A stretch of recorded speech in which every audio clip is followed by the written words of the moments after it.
أعوذ بالله من الشيطان الرجيم. بسم الله الرحمن الرحيم. الحمد لله رب العالمين، والصلاة والسلام على حبيبنا وحبيب الله العالمين سيدنا ومولانا أبي القاسم المصطفى محمد وآله الطيبين الطاهرين وأصحابه الأخيار المنتجبين.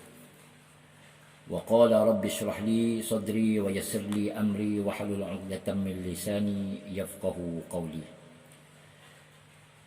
ربي زدني علما وارزقني فهما برحمتك يا أرحم الراحمين. اللهم افتح لنا فتوح العارفين. Ikhwani wa akhwati, para mahasiswa yang saya hormati dan saya muliakan, saya ucapkan kepada kalian semuanya Assalamualaikum warahmatullahi ta'ala wabarakatuh. Alhamdulillah, puji dan syukur kita kehadirat Allah Subhanahu wa taala, di mana atas segala limpahan karunia dan rahmatnya kita masih dapat melanjutkan blok kajian kita di mata kuliah pengantar ekonomi Islam. Kita masuki kajian berikutnya setelah mengkaji tokoh M.A. Manan, Muhammad Abdul Manan.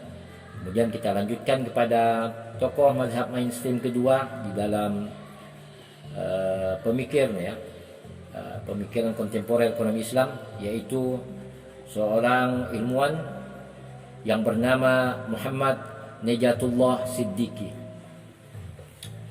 Sebelumnya mari kita sampaikan salawat serta salam kepada junjungan kita Nabi Muhammad sallallahu alaihi wasallam. Allahumma shalli ala Muhammad wa ali Muhammad.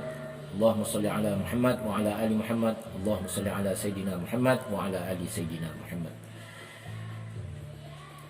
Saya perkenalkan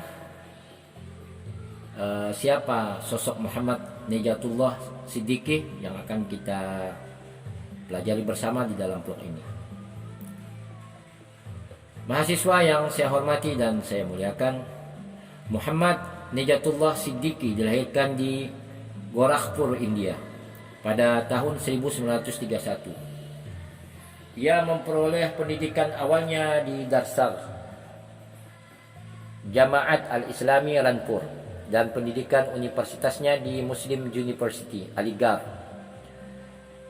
Ia mulai menulis tentang Islam dan ekonomi Islam pada waktu belum ada literatur tentang itu.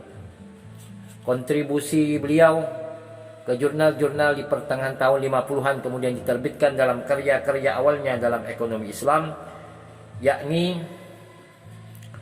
Some Aspect of the Islamic Economy 1970 dan The Economic Enterprise in Islam 1972. Kombinasi antara pendidikan Barat dan Islam terlihat dalam karya-karya berikutnya.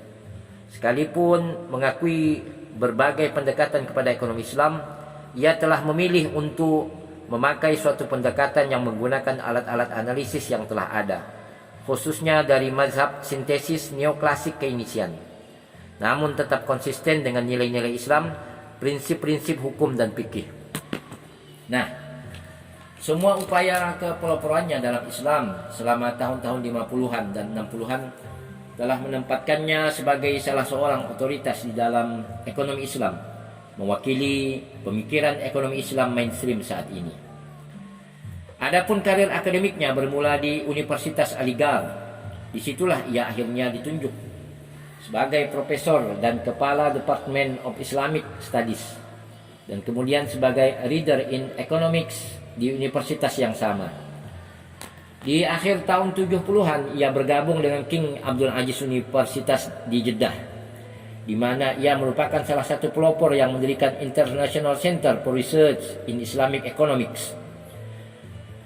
Dalam karya-karya umum mengenai ekonomi Islam, dan demikian pula dalam karyanya Survey on Muslim Economic Thought yang diterbitkan tahun 1991. Siddiqi berkonsentrasi terutama sekali pada uang, perbankan, dan isu-isu finansial terkait selama lebih dari 10 tahun terakhir.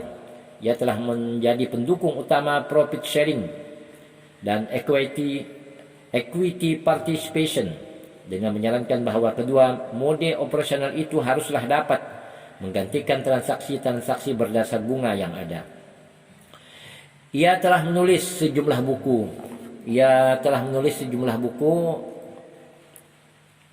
Di antaranya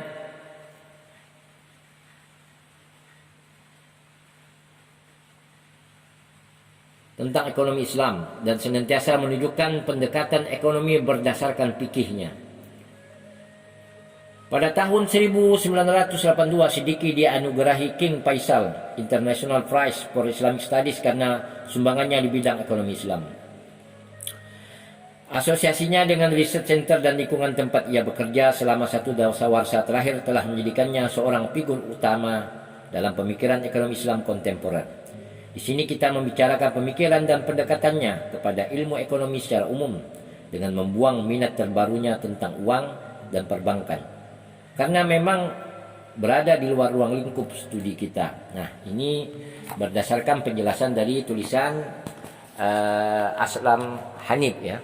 Aslam Hanif yang Muhammad Aslam Hanif yang bukunya saya kutip, saya ulang kembali, judul bukunya Pemikiran Ekonomi Islam Kontemporer, yang dalam bahasa Inggrisnya, yang dikenal dalam bahasa Inggrisnya Contemporary Muslim Economic Thought, A Comparative Analysis. Nah, itu judul asli buku Aslam Hanif yang diterjemahkan ke dalam bahasa Indonesia Pemikiran Ekonomi Islam Kontemporer, analisis komparatif terpilih ya. Baik. Menurut Aslam Hanif, tidak seperti Mannan, Siddiqui tidak berupaya memberi definisi ekonomi Islam. Ia melihat kegiatan ekonomi sebagai sebuah aspek budaya yang muncul dari pandangan dunia seseorang. Siddiqui bermaksud mengatakan bahwa pandangan dunia seseorang itulah yang menentukan pencarian ekonomi orang itu, bukan sebaliknya. Jadi sebagaimana Mannan, ia juga menolak determinisme ekonomi Marx bagi Siddiqui. Itu ditulis tahun 1978 halaman 2. Bagi Najatullah Siddiqui, ekonomi Islam itu modern, memanfaatkan teknik produksi terbaik dan metode organisasi yang ada. Sifat Islamnya terletak pada basis hubungan antar manusia di samping pada sikap dan kebijakan-kebijakan sosial yang membentuk sistem tersebut. Ciri utama yang membedakan perekonomian Islam dan sistem ekonomi modern menurut Siddiqui yang ditulis tahun 1988 halaman 108 adalah bahwa di dalam suatu kerangka Islam, kemakmuran dan kesejahteraan ekonomi merupakan sarana untuk mencapai tujuan spiritual dan moral. Oleh karena itu Siddiqui mengusulkan modifikasi teori neoklasik konvensional dan peralatannya untuk mewujudkan perubahan dalam orientasi nilai, penataan kelembagaan dan tujuan yang hendak dicapai. Nah, sebagaimana saya pernah sampaikan di awal, kelompok mazhab mainstream dalam ekonomi Islam ini memang secara spesifik lebih cenderung Islamisasi sains ya. Jadi mereka tidak menafikan sains of economic yang ada, sains of economic kayak ilmu statistik, bagaimana mengukur tingkat ini misalnya ya, tingkat inflasi, seperti apa yang mempengaruhi inflasi dan lain sebagainya. Nanti kalian belajar di ekonomi makro. Tapi mereka tujuannya itu adalah secara spesifik ingin mengislamisasi science of economic. Kalau menurut Syahid Bagir Sadar, beliau itu kan memisahkan antara mazhab ekonomi sebagai sebuah pemikiran, layaknya seperti sosialis, kapitalis itu kan mazhab pemikiran. Kemudian sebuah negara mengadut mazhab tersebut sebagai nilai, kemudian mengaplikasikannya dalam sistem ekonomi yang dipakai dalam sebuah negara ya. Nah, itu kalau menurut Bagir Sadar itu kan mazhab ekonomi Islam itu adalah mazhab ekonomi, tetapi ilmu-ilmu science of economic itu adalah tersendiri. Nah, itu stressing dari saya. Nah, selanjutnya menurut Aslam Hanif, sebagaimana Mannan, Siddiqui setuju bahwa Al-Quran dan Sunnah Nabi Muhammad SAW hanya memberikan prinsip-prinsip dasar yang berhubungan dengan kegiatan ekonomi saja. Kesemua prinsip tersebut berpotensi untuk diperluas menurut waktu, tempat, dan lingkungan. Ia menekankan agar kita jangan bersikap dogmatis dan hendaknya menyadari bahwa bisa saja ada pendirian atau solusi lain yang dipakai di masyarakat lain, dan hal itu hanya wajar dan dapat diterima asal prinsip-prinsip Al-Quran dan Sunnah tetap diikuti. Inilah yang ia maksudkan dengan universalitas ekonomi Islam. Ia juga membantah bahwa tradisi Islam dalam ekonomi selalu bersifat bebas dari formalisme, memfokuskan pada makna dan maksud dengan metodologi yang fleksibel. Ilmu ekonomi haruslah terbuka untuk menerima kontribusi dari disiplin lain. Baik ilmu pengetahuan maupun seni harus bergandeng tangan dalam membentuk ilmu ekonomi. Visi Islam tentang kehidupan yang baik jadi tampak bahwa yang dimaksudkan oleh Siddiqi adalah bahwa ekonomi Islam bersifat multidisipliner dan sekaligus interdisipliner. Kemudian, menurut Aslam Hanif, Siddiqi dalam tulisannya tahun 1988 halaman 108 memandang pemenuhan kebutuhan ekonomi sebagai suatu sarana untuk mencapai tujuan hidup yang lebih besar. Ia merupakan sarana untuk mencapai perdamaian, kebebasan dari rasa lapar, dari rasa takut, serta penguasaan oleh siapapun selain Allah Subhanahu wa taala. Ia merupakan sarana bagi terwujudnya hubungan persaudaraan yang saling mencintai dengan orang lain, dan secara umum bagi terwujudnya suatu kehidupan yang diridhoi Allah Subhanahu wa taala. Ia juga merupakan sarana untuk mencapai kebahagiaan manusia dalam kehidupan sesudah mati. Tujuan yang lebih besar ini yakni mencari ridho Allah Subhanahu wa taala dan mencapai sukses, dalam kurung istilah Arabnya itu falah, yaitu sukses di dunia dan akhirat. Hal ini hanya dapat terwujud jika kegiatan ekonomi ditentukan oleh moralitas dan spiritualitas, dan bahwa keuntungan ekonomi bukanlah merupakan biaya untuk mewujudkan nilai-nilai moral dan spiritual. Horizon waktu yang diperluas dalam tanda kutip ya, ini memiliki pengaruh yang amat luas terhadap perilaku ekonomi dan pengambilan keputusan. Berbeda dengan materialisme, Siddiqi membuat nilai-nilai material tunduk kepada nilai-nilai moral yang lebih tinggi yang ditetapkan oleh Tuhan dan diajarkan oleh para nabi dan rasulnya. Menurut Aslam Hanif, lanjutannya, ada dua hal penting dalam pendekatan umum Siddiqi kepada ilmu ekonomi. Pertama, penerimaannya terhadap teori neoklasik dan alat-alat analisisnya. Apa? Penerimaannya terhadap teori neoklasik dan alat-alat analisisnya. Sekalipun ia melakukan modifikasi terhadap asumsi, norma perilaku dan tujuan untuk menggambarkan perspektif Islam. Ia tidak meminta maaf karena menerima kerangka dan analisis neoklasik itu, khususnya jika berhubungan dengan kenyataan yang ada. Yang penting bagi Siddiqi adalah memodifikasi analisis dengan alasan yang baik dan untuk menunjukkan keterbatasan analisis neoklasik modern. Sesudah semua keterbatasan tersebut diidentifikasi dan dianalisis, maka peralatan baru dapat dan sudah dirancang, serta instrumen baru diajukan untuk membantu perekonomian Islam mencapai tujuan kebijakannya. Mungkin pandangan inilah yang membuat Siddiqi dan lainnya yang berbeda pada mazhab ekonomi Islam mainstream ini dikritik dengan hebat oleh Bagir Sadar ya, yang menyebut Siddiqi sebagai seorang Keynesian hebat. Bagi Sadar, Siddiqi dan yang lainnya selalu menyatakan konsep-konsep Islam tapi gagal menggunakannya sebagai alat analisis ataupun mengembangkan kebijakan yang orisinil dan berbeda. Ahli ekonomi Islam menurut Sadar tenggelam dalam pasir hanyut paradigma ekonomi barat dan akibatnya lalu dengan tanpa sadar mendasarkan analisis mereka bertumpu pada tata nilai barat.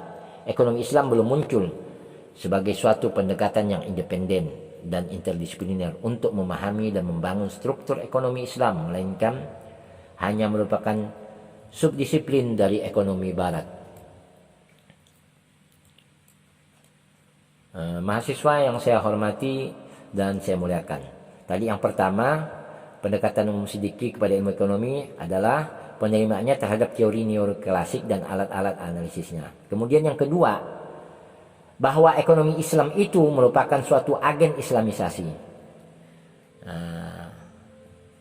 Jadi pendekatan kedua model pemikiran Siddiqi adalah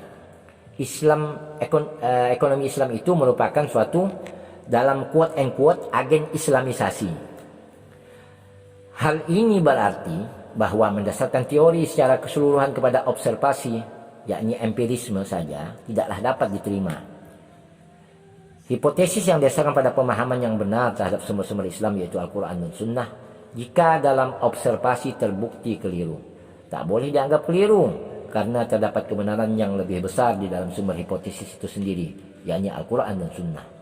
Oleh karena itu, diperlukan upaya untuk menemukan mengapa, dalam tanda petik apa, berselisih dengan apa yang seharusnya. Jadi upaya untuk menemukan mengapa apa berselisih dengan apa yang seharusnya, dan kemudian bergerak ke arah itu. Sudut pandang ini juga menimbulkan masalah berupa penafsiran yang amat banyak, tergantung tahap keislaman agen ekonomi yang bersangkutan. Bagaimana hal ini dapat disajikan sebagai suatu disiplin prediktif yang masuk akal dan konsisten, itu menjadi tantangan bagi para ahli ekonomi Islam. Nah, kemudian di dalam pembahasan tentang pemikiran ekonomi Islam Najatullah Siddiqi ini, Aslam Hanif membagi dalam subtema yang tadi itu adalah pendahuluan, kemudian ada paradigma Al-Quran dan asumsi dasar. Nah, paradigma Al-Quran dan asumsi dasar itu ada dibahas di halaman 42 dalam tulisan Aslam Hanif. Saya tidak akan bacakan ya, karena menurut saya antara semua pemikir itu kurang lebih sama kalau paradigma Al-Quran dan asumsi dasarnya. Nah, kemudian saya akan bacakan ciri-ciri ekonomi Islam menurut Najatullah Siddiqi. Perubahan perilaku yang diantisipasi perubahan tata nilai dan tujuan yang diharapkan.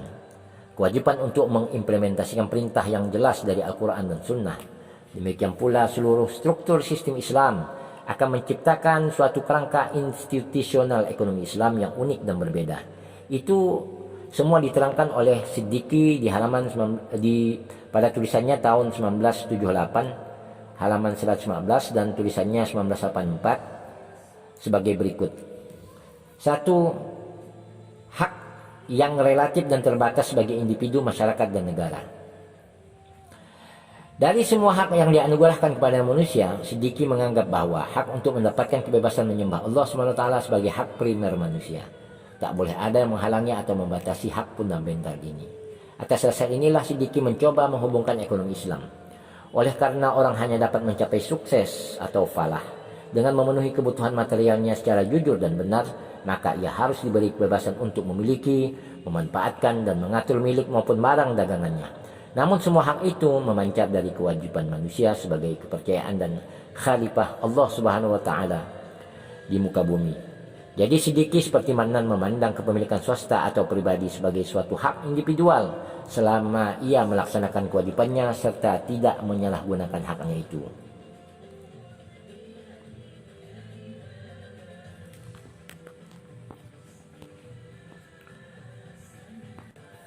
Nah, menurut Aslam Hanif dalam mengkaji pemikiran ekonomi Islam Najatullah Siddiqi ini, dalam menangkis pernyataan mereka yang tidak mengakui adanya kepemilikan pribadi karena dikhawatirkan akan berlawanan dengan semangat keadilan dan persamaan yang diajarkan oleh Al-Quran, Siddiqi lebih meyakinkan daripada Manan yang tidak dengan pasti menyatakan mengapa ia mendukung kepemilikan pribadi. Bagi Siddiqi, oleh karena tidak ada larangan kepemilikan pribadi yang jelas dalam Al-Quran maupun Sunnah, maka harus dibolehkan, karena mengharamkan yang halal adalah haram. Demikian ia menolak semua pendapat yang mendasarkan melulu kepada penafsiran terhadap semangat Al-Quran dan Sunnah. Kepemilikan oleh masyarakat dan negara juga dibolehkan dalam hal-hal tertentu di mana kepemilikan pribadi tidak dimungkinkan. Ini tulis Siddiqi 1972 halaman 45 sampai 52. Dalam situasi konflik atau dimungkinkan terjadinya konflik kepentingan, hak masyarakat dan negara lebih diutamakan daripada hak pribadi. Meskipun demikian, sama seperti Mannan, Siddiqi memandang hubungan individu dan negara sebagai suatu hubungan yang aktif, positif dan purposif yang didasarkan pada niat baik dan kerjasama. Nah, selanjutnya poin kedua dari ciri sistem ekonomi Islam menurut Najatullah Siddiqi, peranan negara yang positif dan aktif. Ya, yang kedua dari subtema ciri-ciri sistem ekonomi Islam menurut Siddiqi, peranan negara yang positif dan aktif. Nah, menurut Aslam Hanif dalam mengkaji pemikiran Najatullah Siddiqi ini, tidak seperti Mannan, Siddiqi konsisten dalam dukungannya terhadap peran aktif dan positif negara di dalam sistem ekonomi. Sekalipun ia menyetujui dan membela perlunya sistem pasar berfungsi dengan baik, ia tidak memandangnya sebagai sesuatu yang keramat dan tak bisa dilanggar. Jika pasar gagal mencapai keadilan, maka negara harus campur tangan. Ia menyebut penyediaan kebutuhan dasar bagi semua orang serta penyediaan barang-barang publik dan sosial yang di dalam fikih dikategorikan sebagai fardu kifayah sebagai contoh bagi campur tangan negara. Meski Quran ini salah satu Timur Quran, namanya Quran Timur Quran, menulis di bukunya pada tahun 1986 mempertanyakan alasan campur tangan pemerintah di dalam suatu sistem ekonomi yang berhubungan dengan Islamic Man. Nah, Siddiqi menurut Aslam Hanif tetap bertahan pada argumennya sendiri dengan menyatakan secara sungguh-sungguh bahwa campur tangan negara itu disebutkan dan bahkan diwajibkan oleh Al-Quran dan Sunnah. Walau Islam mengenal dan mengakui kepemilikan pribadi, kebebasan berusaha dan persaingan yang sehat.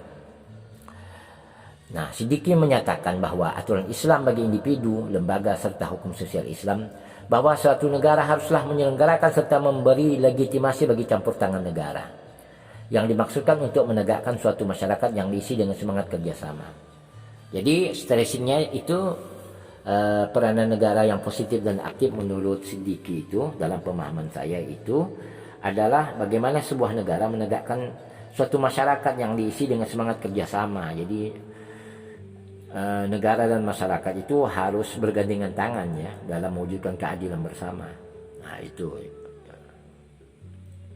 Nah, kemudian kewajiban amar ma'ruf dan nahi mungkar diperluas jangkauannya ke lingkungan ekonomi dan Siddiqi merujuk kepada lembaga hisbah ya. Jadi amar ma'ruf nahi mungkar yang ada dalam sistem ekonomi Islam menurut Siddiqi itu merujuk kepada lembaga hisbah yang telah amat terkenal untuk mendukung pandangannya sambil menekankan sahnya keputusan individual atau pasar ya. Nah, Siddiqi mengakui adanya kemungkinan terjadinya kegagalan pasar dan penyimpangan Islamic Man dari norma perilaku disebabkan oleh kurangnya pemahaman beragama di sebagian anggota masyarakat. Tetapi Siddiqi tidak mendasarkan argumennya untuk mensahkan campur tangan negara itu pada unsur-unsur kelemahan dan keterbatasan manusia seperti yang dilakukan oleh Mannan. Jika hal ini merupakan pegangan yang diambil oleh Siddiqi, maka orang lalu dapat mempertanyakan kemungkinan adanya sebagai tindakan campur tangan negara sejalan dengan adanya berbagai tingkatan pemahaman Islam oleh si Islamic Man. Ya. Jika benar demikian, maka hal itu harus dimasukkan ke dalam kerangka analisis teoritis umum. Namun hal itu menurut Aslam Hanif tidak dilakukan oleh Siddiqi. Menurut Aslam Hanif, sekalipun ia menghendaki adanya peran aktif pemerintah, Siddiqi bersikukuh menyatakan bahwa hal itu tidak dapat disamakan dengan sistem sosialis. Ada dua alasan itu menurut Siddiqi. Pertama, kepemilikan pribadi diakui dan secara umum menjadi norma. Yang kedua, alasan serta tujuan campur tangan negara berdasar pada aturan agama. Nah, kemudian saya akan bacakan juga terkait dengan pemaparan ketiga ya. Yang pemaparan ketiga dari sub tema ciri-ciri sistem ekonomi Islam. Jadi sub 1 tadi hak yang relatif dan terbatas bagi individu, masyarakat dan negara. Kemudian peranan negara yang positif dan aktif. 3, implementasi zakat dan penghapusan riba. Nah, kalau ini sama ya dengan M. Amanan. Siddiqi menyatakan bahwa tidak ada sistem ekonomi yang dapat disebut Islami jika dua ciri utama ini tidak ada. Karena keduanya disebutkan secara eksplisit dalam Al-Quran dan Sunnah. Barangkali inilah sebabnya kedua hal tersebut merupakan mendapat perhatian terbanyak dari para ahli ekonomi yang menulis mengenai ekonomi Islam. Sekalipun aspek-aspek lain dalam sistem ekonomi memerlukan penjelasan panjang lebar, tak ada kebutuhan untuk menerangkan keduanya, karena telah diketahui bahwa semua disiplin pasti pertama sekali mengembangkan komponen yang paling penting, seperti yang juga terjadi dalam ekonomi Islam. Sudah barang tentu hal ini tidak mendukung kepuasan diri. Siddiqi tidak menulis banyak tentang zakat. Ia menulis paling banyak mengenai zakat dalam bukunya Muslim Economic Thinking, A Survey of Contemporary Literature, 1981. Di buku itu, ia banyak sekali mengutip karya orang lain dalam topik zakat. Sekalipun zakat dipandang sebagai pusat keuangan negara Islam, namun suatu uraian yang lebih komprehensif pada tataran ekonomi mikro dan makro benar-benar diperlukan. Zakat bukanlah amal kemurahan hati, bukan pula pajak. Ia adalah hak mereka yang tak berpunya dalam harta si berpunya. Walaupun salah seorang pemimpin Islam Timur Quran menyatakan bahwa ruang lingkup zakat itu terlalu sempit, di samping kuno dan memerlukan reformasi, Siddiqi menurut Aslam Hanif tetap bertahan bahwa zakat itu mencakup hampir semua jenis harta dan batas serta tarif pemungutannya telah ditetapkan sepanjang waktu. Namun untuk menunjang penerimaan zakat, negara diperbolehkan memungut pajak lain jika diperlukan. Siddiqi tidak memiliki pandangan lain mengenai bunga. Baginya bunga adalah riba dan oleh karenanya harus dilenyapkan. Ia usulkan mudharabah, yakni bagi laba dan rugi sebagai gantinya. Dan ia melihat tak ada alasan mengapa tanpa bunga sistem perbankan tak dapat berfungsi sebagaimana mestinya. Siddiqi merupakan pengkritik yang paling setia terhadap bank-bank Islam yang ada. Menurutnya harus meningkatkan kegiatan mudharabah mereka daripada berkonsentrasi pada praktik murabahah atau ma'ab atau bai' bi tsaman ajil, ma'ab dengan cicilan. Menurut Siddiqi, semua praktik tersebut dapat diterima secara legal sekalipun secara ekonomis tidak sama produktifnya dari segi penciptaan lapangan kerja. Namun dari semangat kegiatan ekonomi, alasan yang dipakai oleh bank-bank itu berkonsentrasi pada kedua praktik tersebut adalah kelangsungan hidup ekonomis dan penyalahgunaan dana yang pinjam. Dan hal itu kelihatannya mendukung pernyataan Naqfi mengenai tak terjaminnya kelangsungan hidup jika hanya semata-mata mengandalkan rates of return yang tidak pasti. Meskipun demikian, Siddiqi mempertahankan pandangannya dengan menyatakan bahwa bank di dalam perekonomian Islam harus melihat kembali pada fungsinya, yakni tidak hanya sebagai lembaga perantara melainkan juga sebagai agen ekonomi, dan bagaimanapun harus secara langsung terlibat dalam penciptaan kegiatan ekonomi. Nah, submateri selanjutnya dalam ciri-ciri sistem ekonomi Islam menurut kajian Muhammad Nijatullah Siddiqi, yaitu yang keempat, jaminan kebutuhan dasar bagi manusia. Siddiqi memandang jaminan akan terpenuhinya kebutuhan dasar bagi semua orang sebagai salah satu ciri utama sistem ekonomi Islam.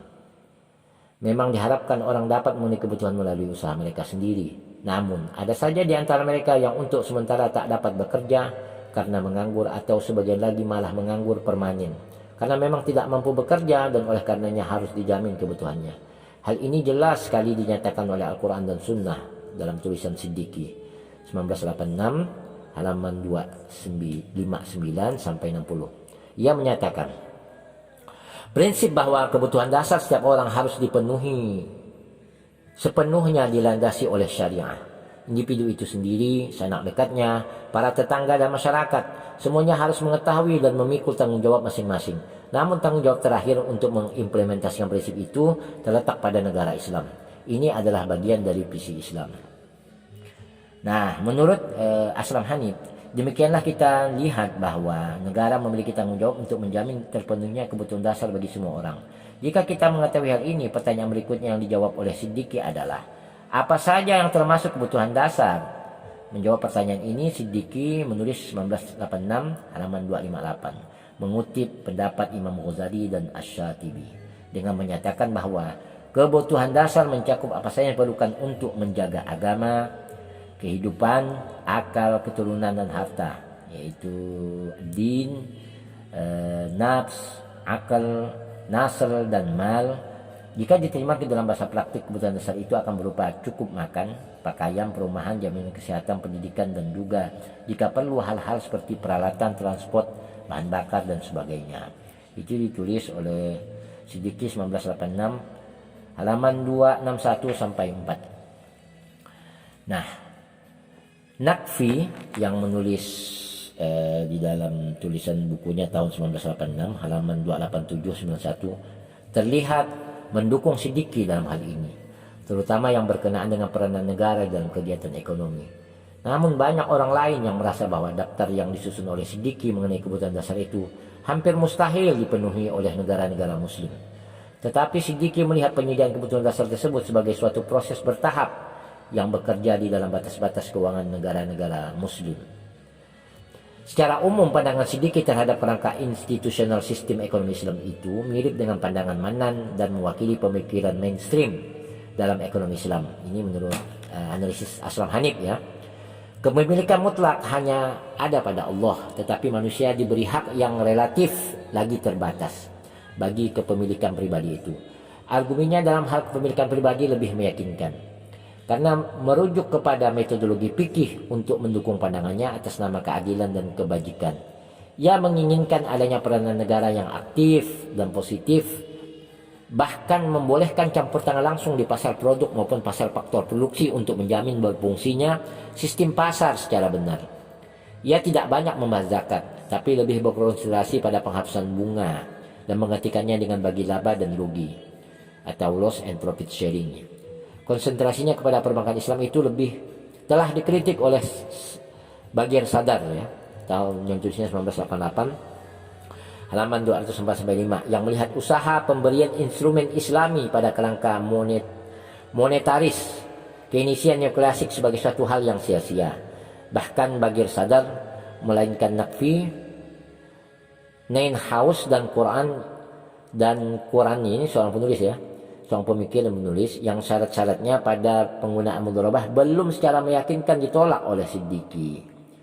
Pandangan Siddiqi terhadap penyediaan kebutuhan dasar dapat ditafsirkan mirip dengan strategi kebutuhan dasar atau dengan praktek-praktek di beberapa program kesejahteraan kapitalis.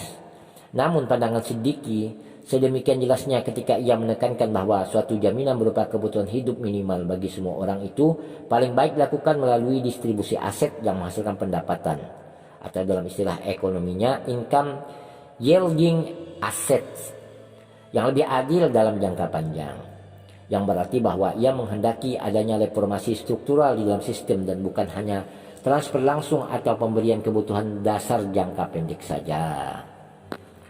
Nah, itulah overview ya, pembahasan pemikiran Muhammad Najatullah Siddiqi yang ditulis oleh Aslam Hanif. Nah, kemudian bagaimana konsep distribusi di dalam pemikiran M. Najatullah Siddiqi? Menurut Aslam Hanif, jika Manan mengkritik ekonomi konvensional karena memperlakukan distribusi sebagai suatu perluasan dari teori harga, yakni harga faktor produksi, maka Siddiqi merasa tidak puas karena ekonomi konvensional itu memperlakukan distribusi sebagai konsekuensi konsumsi permintaan dan produksi penawaran baginya. Hal itu mengekalkan gagasan palsu tentang kekuasaan konsumen, menciptakan khayalan bahwa masyarakat melakukan permintaan terhadap apa yang mereka ingin konsumsi. Kaum produksi memproduksi karena menuruti kontribusi yang diberikan kepada proses produksi, atau istilahnya distribusi fungsional. Tetapi permintaan menurut Siddiqi dibatasi atau ditentukan oleh distribusi awal pendapatan.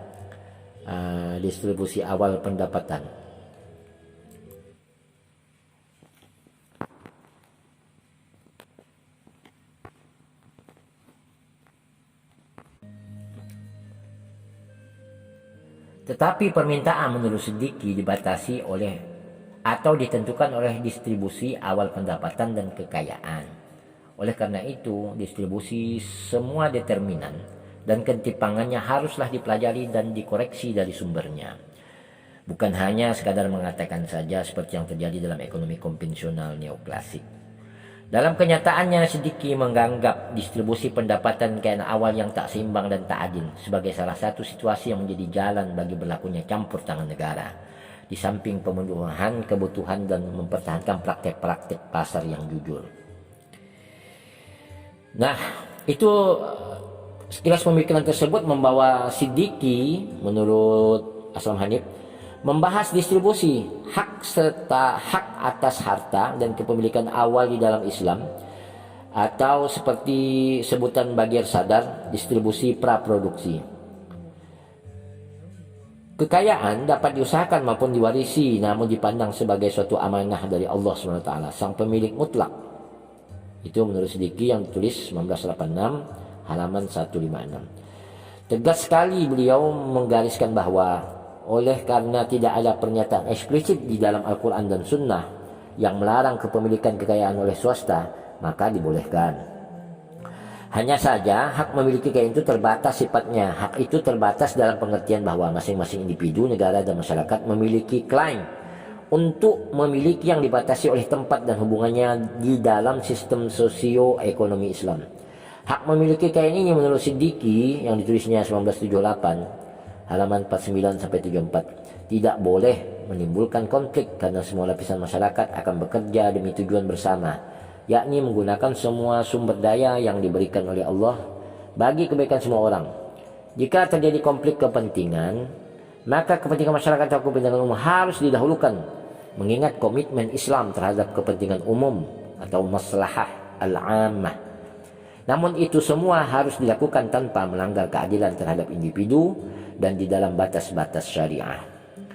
Oleh karena itu, sekalipun kepemilikan swasta itu merupakan hal mendasar di dalam aturan Islam, Siddiqi memandang tujuan memiliki kekayaan sebagai penciptaan keadilan dan penghindaran ketidakadilan dan penindasan itu sebagai persoalan yang lebih mendasar di dalam masalah hak kepemilikan. Menurut Siddiqi, Islam menolak pandangan sosialisme bahwa kepemilikan sosial atas semua sarana produksi itu merupakan kondisi mau tidak mau harus demi menghapuskan eksploitasi, apapun definisinya. Yang jelas di dalam Islam sumber daya alam itu seperti sungai, gunung, laut, jembatan, jalan raya adalah milik umum dan tidak dapat dimiliki oleh swasta.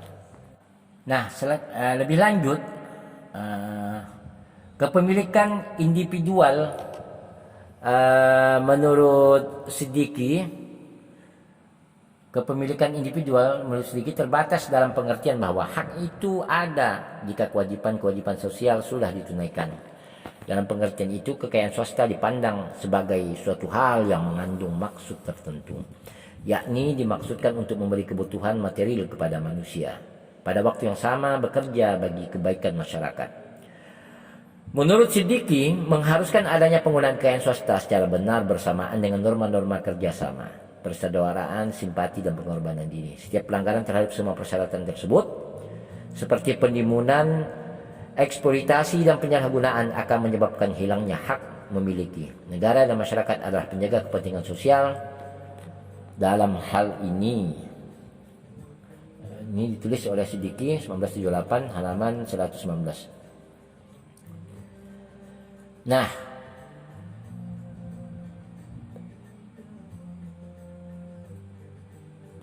pembahasan Siddiqi menurut Aslam Hanif mengenai distribusi fungsional dari pendapatan jadi berada di dalam terminologi neoklasik. Ia mengakui faktor-faktor produksi seperti yang didefinisikan oleh teori neoklasik. Penentuan return bagi faktor produksi atau distribusi fungsional dapat berlangsung melalui mekanisme pasar. Dalam hubungannya dengan tenaga kerja, ia melihat Islamic man sebagai seseorang yang menganggap bekerja sebagai suatu kewajiban dan oleh karenanya harus diberi upah yang wajar.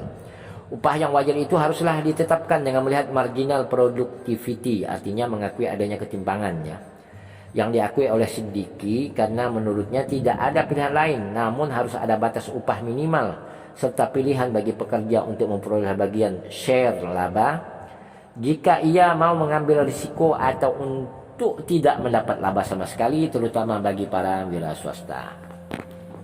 Nah, menurut Siddiqi juga, para pemilik tanah boleh menerima upah atau upah tetap ataupun tingkat kembalian rate of return yang bersifat variabel, yakni bagi hasil pertanian atau sharecropping dalam istilah Inggrisnya itu bagi hasil pertanian itu sharecropping ya. Sharecropping. Dan hal ini menunjukkan pengakuan Siddiqi terhadap keduanya. Ia membedakan antara return dari sejumlah uang tertentu dan return variabel yang timbul karena tanah seseorang harus dihadapkan pada risiko dan ketidakpastian. Jika si pemilik tanah memilih yang kedua, maka ia juga harus menyediakan bagian lain dari working capital seperti benih, pupuk dan sebagainya. Walau berupa sejenis kekayaan modal, yakni modal uang, tak dapat disewakan karena ia tidak masuk dalam proses produksi kecuali kalau diubah dulu menjadi barang atau jasa. Oleh karena itu modal uang hanya dapat memperoleh imbalan berupa share laba yang mungkin saja positif, nol ataupun negatif. Apapun pandangan yang diambilnya, Siddiqi masih merasa bahwa distribusi merupakan lapangan yang paling sedikit diteliti di dalam ekonomi Islam. Perhatiannya yang besar terhadap pemenuhan kebutuhan memerlukan perlakuan yang lebih komprehensif terhadap masalah distribusi ini.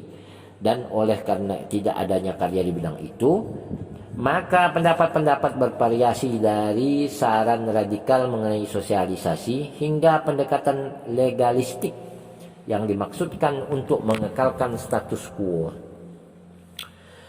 Kecuali pandangannya tentang sharecropping ya, ini menurut analisis Aslam Hanif terhadap pemikiran Nijatullah Siddiqi. Sharecropping atau bagi hasil tanam. Jadi kecuali pandangan Najatullah Siddiqi tentang sharecropping itu dan profit sharing, pendekatan Siddiqi pada dasarnya adalah neoklasik dan ia tidak membuat pengganti yang seimbang untuknya. Perbedaan pendapatan dan kekayaan dibolehkan karena Islam menuntut keadilan bukan kesamaan. Dua hal yang ia tekankan adalah: satu, kebutuhan menjamin bahwa setiap individu telah disediakan kebutuhan dasarnya yang mencakup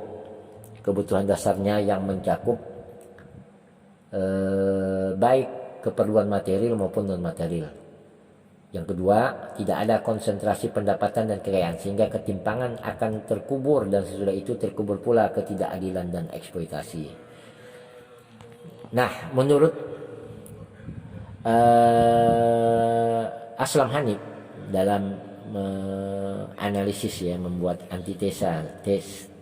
tesis dan antitesa terhadap pemikiran Najatullah Siddiqi ini, penekanan Siddiqi merupakan pelengkap bagi keinginannya agar negara berperan aktif dan positif. Tetapi seperti yang ditunjukkan oleh Naqvi, Siddiqi berlawanan dengan dirinya sendiri karena menyatakan bahwa tiadanya campur tangan negara di pasar adalah suatu prinsip mendasar di dalam ekonomi Islam. Terlihat bahwa para ahli ekonomi Islam merasakan perlunya menekankan prinsip tidak ada campur tangan untuk melindungi diri mereka sendiri agar tidak dicap sebagai sosialis. Nah, menurut Aslam Hanif seperti Manan, kita dapat bertanya sampai setingkat berapakah ketimpangan itu diperbolehkan. Namun tidak seperti Manan yang tidak memberikan jawaban. Penerimaan Siddiqi akan teori marginal productivity bermakna bahwa ketimpangan yang didasarkan pada kontribusi terhadap proses produksi adalah sah. Pandangannya bahwa ini adalah ketimpangan yang adil, yakni suatu situasi yang wajar, itu dibatasi oleh keinginannya untuk menghapuskan ketimpangan distribusi awal, yakni sesuatu yang dilihat oleh teori neoklasik sebagai hal yang tidak perlu dibicarakan dan oleh karenanya diabaikan. Namun orang dapat bertanya, seberapakah tingkat ketimpangan dalam distribusi awal yang diperkenankan? Nah, terhadap pertanyaan seperti ini, Siddiqi tidak memberikan jawaban konkret, kecuali dalam usahanya menggambarkan hak kepemilikan di dalam Islam. Yang patut dipuji adalah bahwa Siddiqi dalam tulisannya tahun 1986 halaman 277 sampai 278 ada menyebutkan perlunya dilakukan redistribusi kepemilikan dan pengontrolan aset demi kepentingan si miskin. Ia sebutkan contoh seperti penggeseran pemilik penggarap, tenant cultivators, menjadi pemilik kecil atau smallholders, mentransfer saham perusahaan kepada masyarakat berpenghasilan rendah, dan penyaluran aset baru yang menghasilkan pendapatan kepada si miskin sebagai metode untuk mencapai suatu distribusi awal pendapatan dan kekayaan yang lebih adil.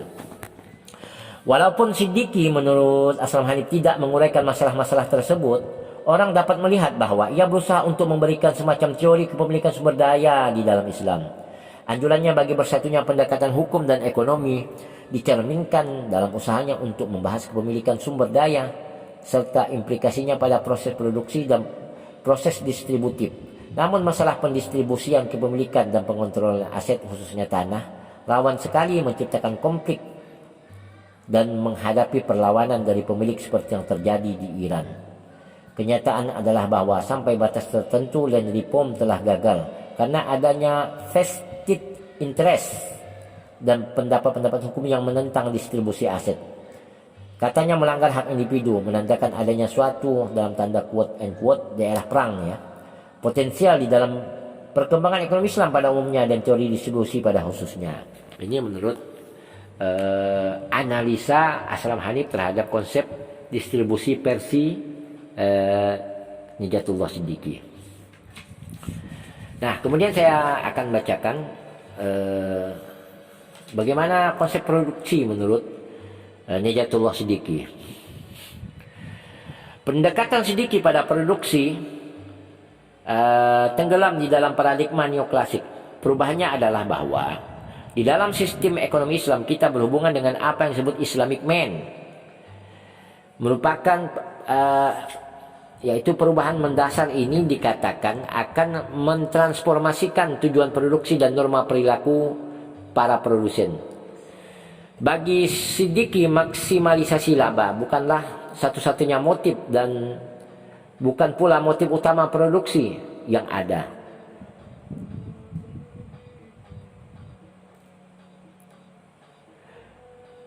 Keberagaman tujuan yang mencakup maksimisasi laba dengan memperhatikan kepentingan masyarakat atau masalah al-amah, produksi kebutuhan dasar masyarakat, menciptakan employment serta pemberlakuan harga rendah untuk barang-barang esensial, barang pokok mungkin maksudnya ya.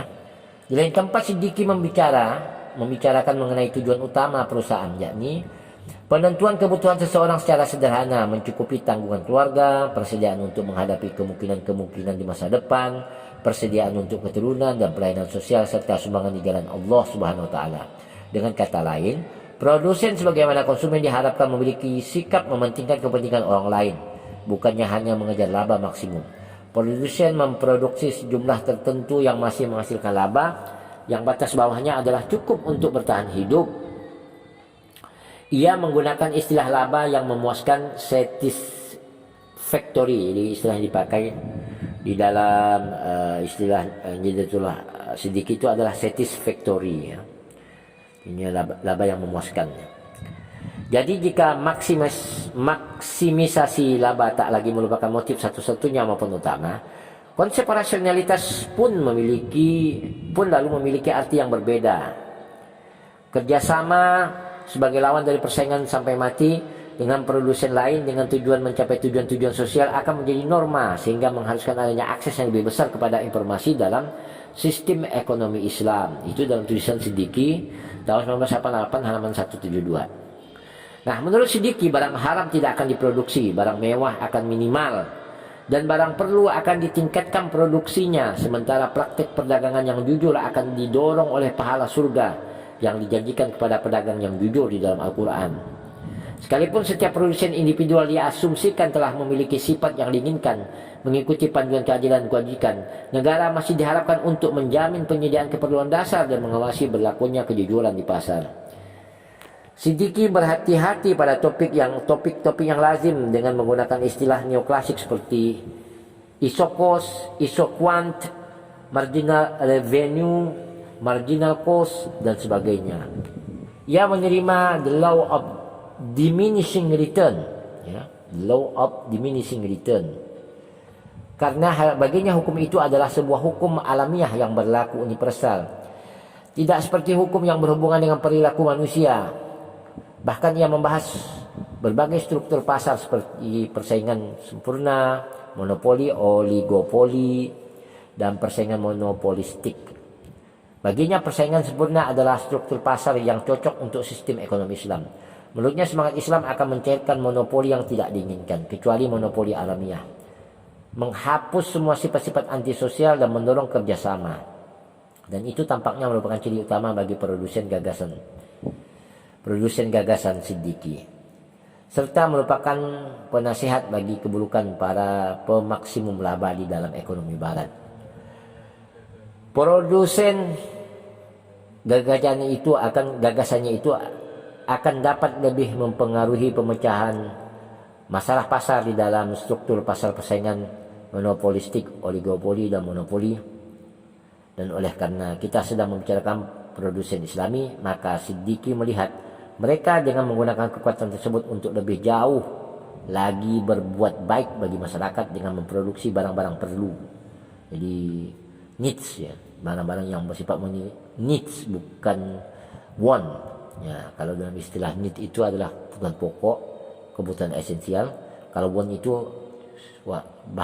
barang-barang luxurious ya, barang-barang mewah. Jadi sedikit lebih menekankan produsen itu harus lebih fokus kepada barang-barang yang pemenuhan kebutuhan pokok ya, esensial. Nah, sedangkan barang-barang budaya dan kesenangan dengan harga yang rendah ya. Nah, sekalipun hanya menghasilkan laba yang lebih sedikit bagi mereka. Jadi penekanannya itu penetapan harga untuk barang mewah saja yang dibedakan ya. Nah, kalau yang harus lebih rendah. Terakhir, di samping perubahan norma perilaku dan tujuan yang hendak dikejar Siddiqi, tetap menyatakan bahwa dengan kekuatannya sendiri pasar tidak dapat menjamin distribusi pendapatan dan kekayaan yang adil. Dan sekali lagi ia mengatakan diperlukanlah campur tangan negara. Nah, menurut Aslam Hanif dalam pembahasan tentang pemikiran ekonomi Islam Muhammad Najatullah Siddiqi ini, sekalipun Siddiqi mencurahkan banyak perhatian kepada produksi, khususnya di tulisannya tahun 1979, di samping modifikasi perilaku dan tujuan yang diinginkannya, analisisnya itu pada dasarnya adalah neoklasik. Pertimbangan utamanya adalah transformasi agen ekonomi terkait, yakni produsen yang bekerja di dalam suatu sistem ekonomi Islam.